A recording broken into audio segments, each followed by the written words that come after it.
sini. Gak kelihatan kok. Dadah. Ya.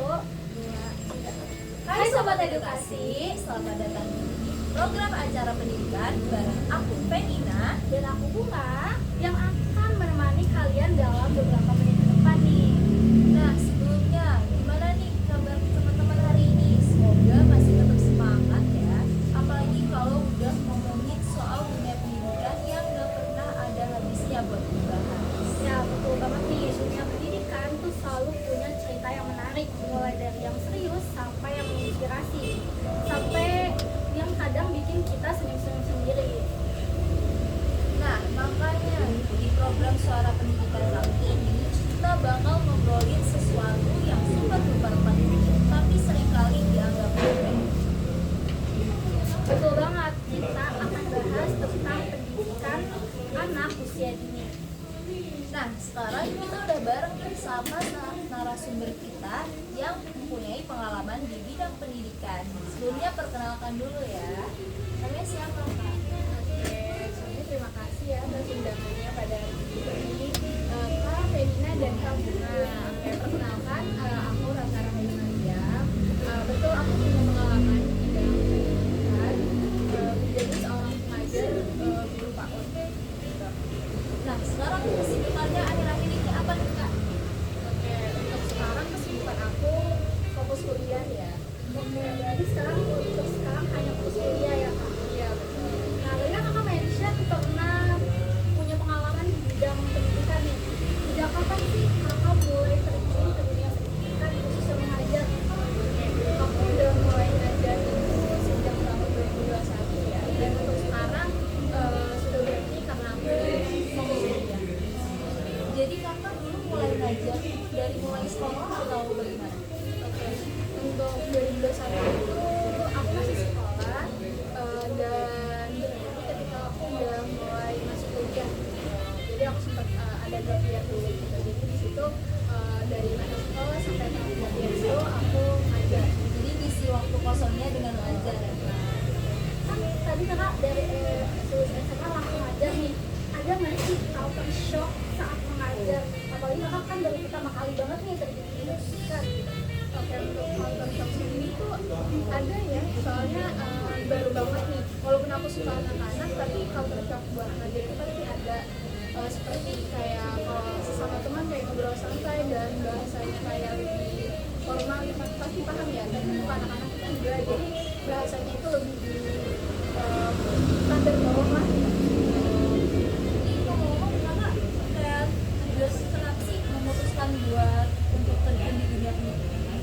Oke, untuk kenapa alasannya berarti ya? Iya, kenapa memutuskan? Karena yang tadi aku bilang aku tertarik sama anak-anak dan juga dari keluarga aku sendiri itu kan kelola pendidikan ya kan. Jadi aku mencoba untuk bisa langsung gitu terjun karena tertarik juga.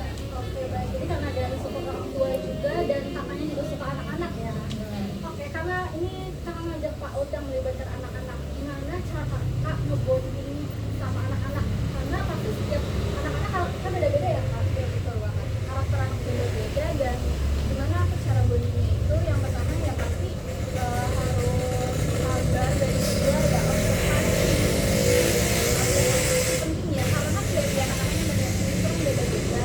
Kalau dari aku sendiri itu aku biasanya pendekatannya itu mulai kayak jadi teman, pendengar yang baik gitu. Jadi ikutin apa sih mau anaknya itu. Harus benar-benar dideketin juga ya karena setiap anak-anak kita beda-beda ya. Dan juga gimana sih, Kak, cara yang pernah ditahu nih metode apa sih yang paling efektif untuk buat mengajar ke anak-anaknya tuh bisa kan kalau anak-anak tuh masih suka main-main ya, gimana sih cara metode yang efektifnya?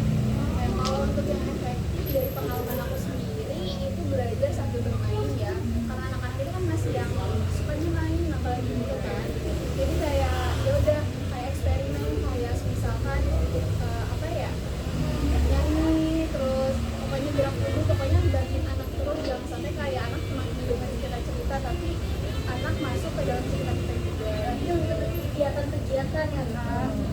Oke, terus dalam mengajar ada nggak sih tantangan-tantangan yang anak-anak sendiri hadapi? Ya, untuk tantangan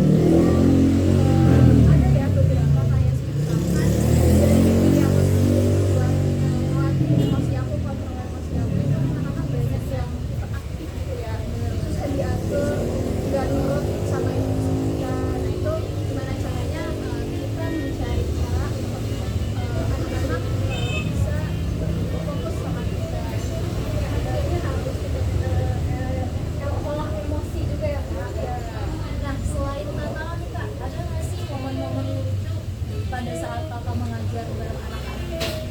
Momen-momen itu banyak ya setiap hari pas masa sekolah itu, kayak misalkan kita lagi cerita terus anak-anak tiba-tiba yang nyeletuk, "Kak, aku mau ini, Kak, aku mau itu." Sebenarnya greget tapi ya gimana ya, lucu juga. Jadi kan iya betul.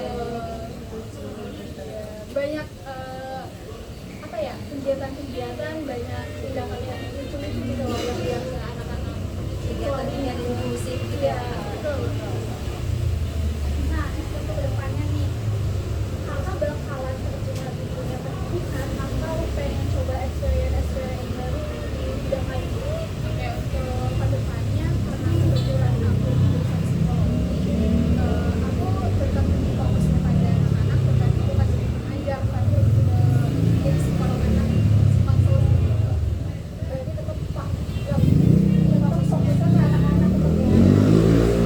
Nah, terakhir nih Kak, ada nggak sih pesan-pesan buat yang nonton untuk misal ketika mau terjun ke dunia pendidikan?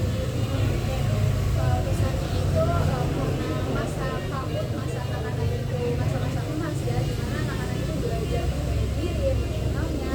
Jadi di bawah itu bukan kayak sekedar bermain tapi belajar juga. Jadi kita harus tetap mendukung anak-anak di masa-masa emas itu. Wah, seru banget ya sharing hari ini dalam karakter. Nih buat teman-teman yang mau terjun di dunia pendidikan, pokoknya ingat terus dukung apapun yang anak mau ya Kak. Terus pinter-pinter juga kalau emosi, harus sabar-sabar karena kan kita ngadepinnya anak-anak yang dunianya pasti maunya main-main aja ya. Bener banget. Nah, terima kasih nih untuk Karna karena telah meluangkan waktunya, dan terima kasih juga untuk para penonton yang telah mendengarkan podcast kita hari ini. Nah, buat teman-teman yang mau sharing tentang bidang pendidikan bisa komen-komen di bawah ya.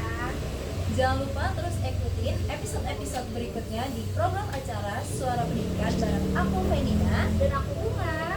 See you guys. Berapa? Gini. Maaf.